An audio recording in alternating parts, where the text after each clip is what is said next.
Who pays for regulatory certificate costs? The manufacturer or distributor?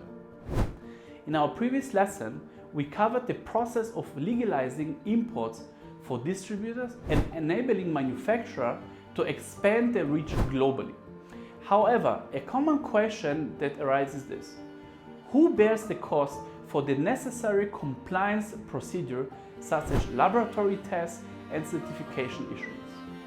Is it the manufacturer or the distributor? To shed some light on these topics, we have Nadine, our knowledgeable chemist and compliance officer, who will be sharing her insights in today's video. If you're a manufacturer, it is in your interest that your products are compliant in every country you want to sell them in. This should be completely clear by now. But when it comes to the legal responsibility, as in who is responsible for compliance in the eyes of the law, then the responsibility lies with the party who is importing the goods and declaring them and selling them in the specific country.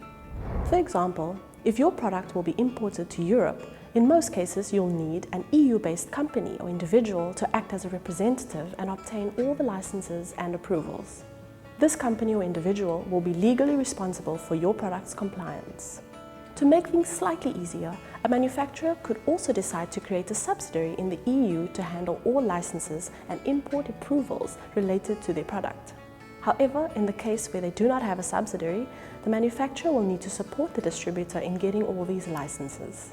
An important thing to note is that the pace of any compliance project also depends on how interested and motivated the manufacturer is.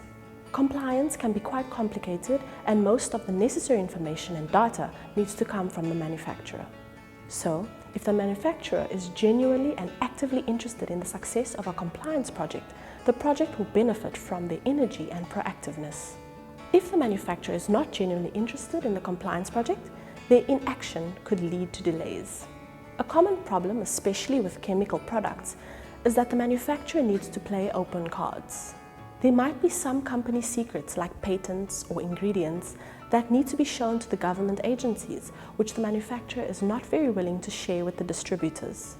This is why many manufacturers prefer to do the compliance themselves, to maintain a certain level of privacy when it comes to their intellectual property. We have also seen many cases where a master distributor does not want to disclose all import documents, as it will show who the manufacturer is. The master distributor might be building a brand around products that the manufacturer is creating, and so would want to keep all information private. The point I'm making here is that there are many different ways compliance costs can be divided by everyone involved in the project. One way is where the manufacturer doesn't cover any of the costs, but just supplies the necessary documents to the distributor. Another way is where the manufacturer splits the cost with the distributor. In this case, there would usually be an agreement with a certain commitment for future orders. Another way to go about is where the manufacturer offers free goods to the distributor as compensation for the compliance.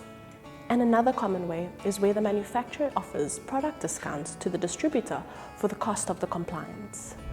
Do you see how there are many ways of determining who is responsible for compliance and the related costs?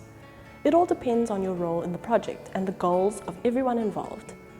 That sums up this section. Let's move on.